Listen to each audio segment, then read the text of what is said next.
Okay, so there's no ordinary way to play with voltage and resistors sort of to create amplification.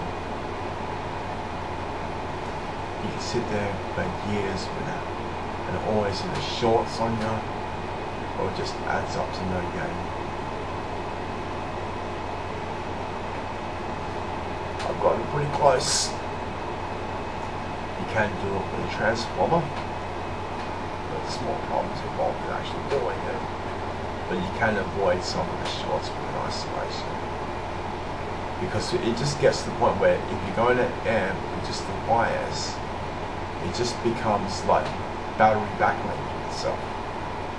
And it's like every time you nearly think you got it, it just back kills you. There's a whole lot of rules you have to follow. You have to keep things simple. You want to just do things passively. And it's like, God, it's so fast.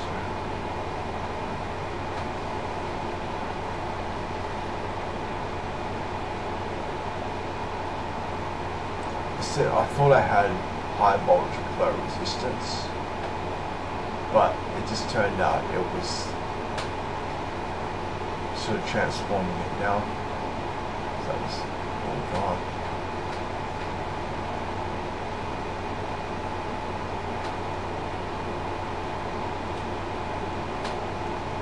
So I was losing a lot of current. If you lose all the current, then you got more. You don't allowed to lose one bit of current. It's usually lose one little bit. You gotta maintain power all the way through the journey. If you go into a capacitor, the capacitor, whatever it takes, will come from the circuit. But I'm not completely with nothing, even though there's no real cigar involved. Plenty of cigars. But then there's three main things, and it's temporal isolation is almost as good as spatial isolation, but it's a lot trickier.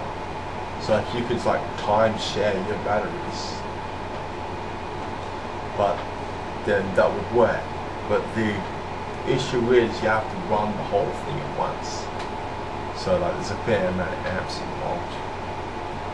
And it sort of has to be at the peak level of what the amp gets to. It's not allowed to just be like the lower value, so you sort of have to sort of like dolly it all the way up to when it's loud with the switching, the high power switching. So there's that, and there's if you can charge a whole lot of caps, but it's always going to end up being low voltage. If you've got a back charge low voltage cap, you can blast through it with the help of a few diodes. High voltage, and then you can turn low voltage to high voltage, charge cap low voltage, blast out of the high voltage. It's a bit tricky, it's a bit like temporal isolation, and that will do it. But like again, you need a high amp. It seems to be there's no way to have a high amp line and switch it with a low amp line. It's impossible to. I've been trying to do that for ages. Remember, you used to call it the high voltage switch. It just doesn't exist. It just doesn't add up. It's trying to make 1 equal 2. You can't switch high voltage with low voltage. You switch high voltage to low voltage, turns into low voltage.